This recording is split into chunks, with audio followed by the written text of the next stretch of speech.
Masih bersama saya Adini dan kembali kami sampaikan berita Padang hari ini.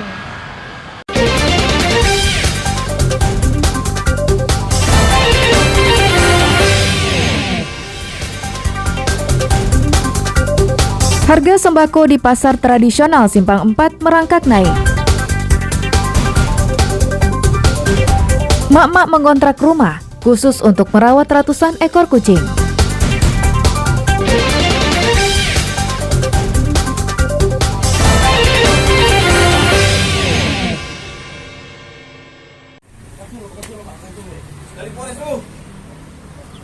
Polisi berpakaian preman menjemput SH di rumahnya di kawasan Mandiangin, Bukit Tinggi, hari Minggu. Pria 69 tahun ini dilaporkan keluarganya karena memperkosa anak kandungnya sendiri hingga hamil. Perbuatan bejat pelaku terhadap korban yang masih berusia 16 tahun dilakukan sejak November tahun lalu. Pemerkosaan bahkan dilakukan tersangka hingga 7 kali. Untuk menutupi perbuatan busuknya, tersangka sempat menitipkan korban ke rumah salah satu temannya di daerah Payakumbuh. Aksi bejat sang bapak diketahui kakak kandung korban yang curiga tidak menemukan adiknya di dalam rumah. Setelah didesak, SH mengaku kalau korban hamil dan berada di kota Payakumbuh. Berdasarkan dari laporan keluarga, tersangka kemudian ditangkap tim Opsnal Satreskrim Polres Bukit Tinggi. Yang mana perbuatan persetubuhan tersebut kurang lebih telah pelaku SH lakukan terhadap korban itu sebanyak 7 kali. Yang mana dilakukan oleh tersangka terhadap korban. Perbuatan awalnya mulai terungkap saat saksi inisial AN bertanya kepada si tersangka dan tersangka awalnya tidak memberitahukan tentang keberadaan si korban. Polisi menyita pakaian korban dan tersangka sebagai barang bukti. Polisi menjerat tersangka dengan Undang-Undang Perlindungan Anak Nomor 35 Tahun 2014 dengan ancaman hukuman maksimal 15 tahun penjara. Dina Amrina melaporkan dari Bukit Tinggi.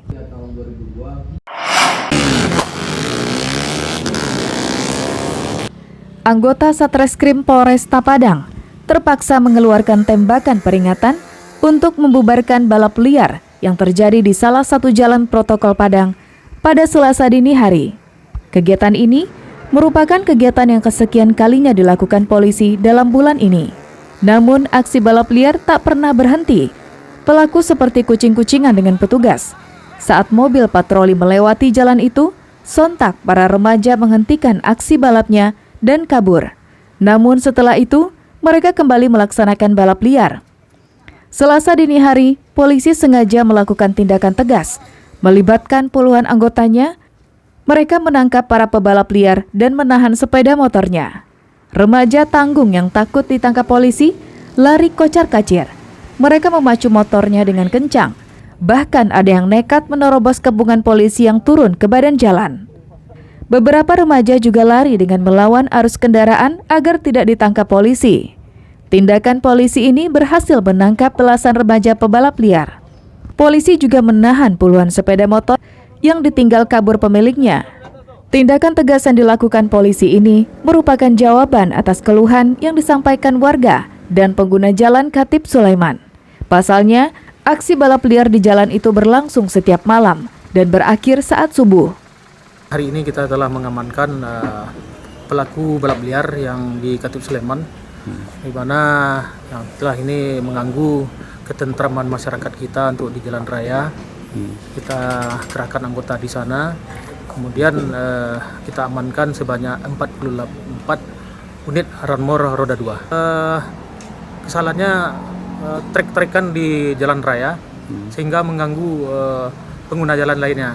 Kemudian kita temukan juga knalpot racing yang tidak standar di jalan digunakan oleh para pelaku ini.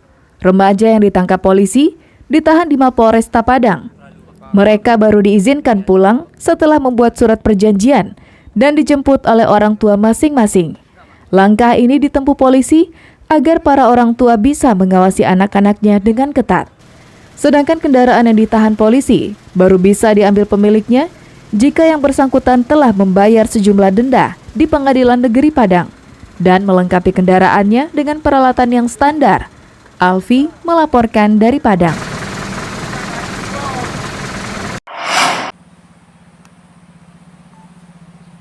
Beginilah keseharian Salmiati, mak-mak yang rela mengontrak rumah untuk merawat dan memelihara kucing yang terlantar di daerah Gadut, pinggiran Kota Padang. Kecintaan Salmiati terhadap kucing telah berlangsung sejak lama. Awalnya, ibu beranak satu ini hanya memelihara kucing di rumahnya.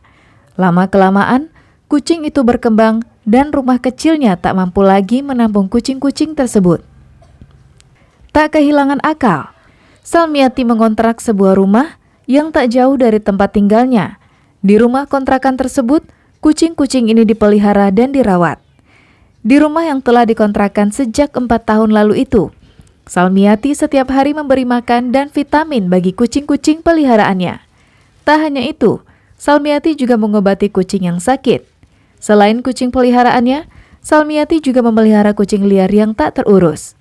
Kucing-kucing liar ini dipungutnya di pasar, di komplek perumahan, serta kucing yang tak terurus oleh pemiliknya. Di rumah kontrakan khusus untuk kucing ini, Salmiati memisahkan anak-anak kucing dengan kucing dewasa agar tak bertengkar satu sama lain. Salmiati tak hanya memelihara kucing kampung, tapi kucing dengan ras tertentu juga dirawatnya. Untuk menahan perkembangbiakan kucingnya, Salmiati mensterilkan kucing jantan. Dengan demikian, populasi kucing peliharaannya bisa dikontrol dengan baik. Untuk memelihara kucing tersebut, Salmiati menghabiskan uang hingga 8 juta rupiah per bulan. Uang tersebut digunakan untuk membeli makanan kucing, karena kucing peliharaannya mengkonsumsi makanan kemasan. Biaya pemeliharaan kucing ini diperoleh Salmiati dari berbagai sumber, namun sumber terbesar berasal dari kantong pribadinya. Karena daya tampung di rumah saya tidak mencukupi, mereka sudah tambah banyak, kurang lebih 100 ekor saat ini. Untuk biaya per tahunnya 5 juta rupiah, untuk biaya makanan per bulan itu kurang lebih 8 juta.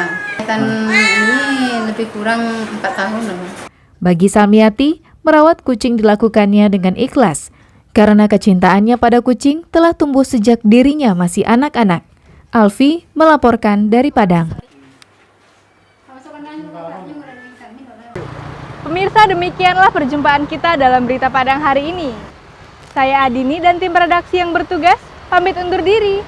Selamat beraktivitas dan sampai jumpa.